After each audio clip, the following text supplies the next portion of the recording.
Hi everyone, I want to keep you guys updated with another highlight of my free-to-play journey so far in Diablo Immortal. I managed to hit rank 1 on the Monk Challenge Rift leaderboard with level 18 so far. So I've been trying to push a little bit earlier, and well, most of you guys will know that Challenge Rift or GR pushing is kind of my specialty. So I had a lot of fun trying this for like an hour or so and refined my strategies a bit, testing the waters of how pushing works in Immortal, and well, trying to defend the free-to-play Bastion. So I had a pretty good run here where I failed very closely. You can see this here. We spawned the boss at like around 4.5 minutes in or so, and then we actually failed it by like around 2 seconds at the end because I had like this one last moment where I died. The thing is that everything really hurts when you go into those higher levels completely undergeared.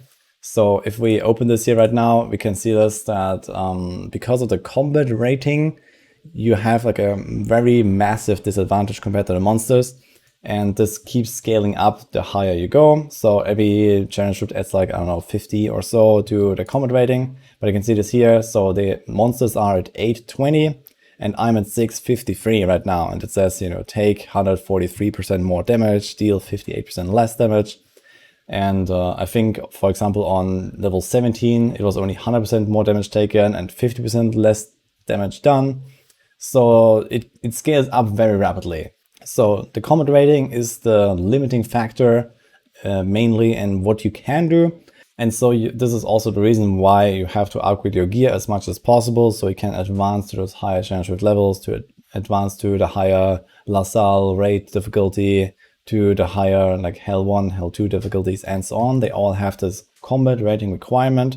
You can see that in your stats.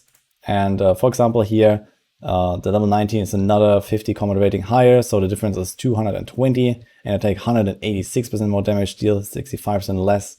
So yeah, it scales, to an almost unbeatable level at some point. You need pretty good runs, and you need to be super careful to actually beat them so that you don't get absolutely one-shot by everything. If you want to see your own combat rating, you go to your stats, you click on this little attribute icon and then more attributes. Here it is basically the combined value of your main stats mostly, and there's also some extra bonuses that you gain from other sources, for example, Reliquary. So there's a reason why you want to get Scoria, why you want to upgrade your legendary gems, why you want to upgrade your gear. But yeah, this is basically how that scales up slowly. After a bit of trying and experimenting with the different maps and monsters, like I realized there are some that I simply cannot really beat because there's, like ranged archers everywhere or spiders spitting poison at you. And you simply cannot really dodge most of them. But when you have these rifts filled with mostly melee monsters and there's like the occasional like ranged guy in there, most of the time that's okay. So my successful run was actually this one here. So there is mostly these like returned undead monsters and a few guys in the back that shoot a few projectiles, and they don't hurt that much. So I was able to kind of tank it when I was very careful. And the idea here with my build is I have 2 big ground effects. So I have a legendary for my 7-sided strike that creates this AoE zone. And then I have another legendary for my inner sanctuary that creates another AoE zone. And I try to kite everything together, blow them up, throw some exploding palms in there. And then I have the mystic allies to kind of help me kill the boss. So the boss fights are atrociously long. This is a Diablo 3 reloaded. And I guess in 6 months from now, we're gonna get Bane of the Stricken in this game, because it's already shaping up to be horrible in terms of boss kill times. So as you can see in the other run, I was like over half of the time on the boss and I still failed it. And okay, I could have played this very slightly better, but I was kind of maximizing my DPS uptime as much as possible.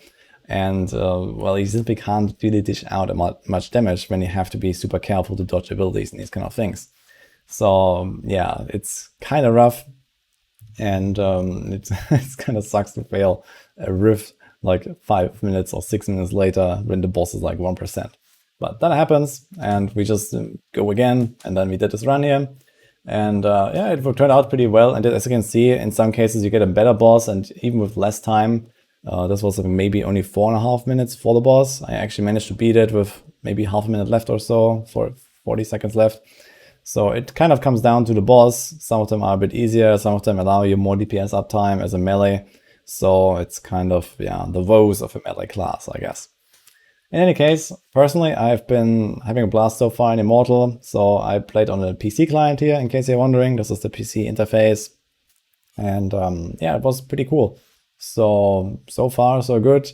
I hope that everyone else is also having a good time. And yeah, I'm gonna continue with my free-to-play journey. So I'm not gonna spend any money on anything in this game. And we'll see how far we can get. For now, we are in the end game. We are ready to grind. And yeah, I'm probably gonna blast dungeons, try to get a few set pieces, try to upgrade my gear, get some of the legendary pieces so I can start experimenting more with builds. But I actually do have a good chunk already. I have like maybe 20 legendaries or so by now. After, I don't know, maybe 25 hours of gameplay or so is my total now. Around that, maybe 30. And yeah, now comes the long grind, I guess. And yeah, hopefully also, working towards being one of the top dark clans in the next weeks, so we can get into the yeah, Immortal versus Shadow show off, and let's see where that will go. I'll keep you guys updated with more news about my journey, with more guides for Immortal and all that. So subscribe to the channel, hope you liked it, and I'll see you guys next time.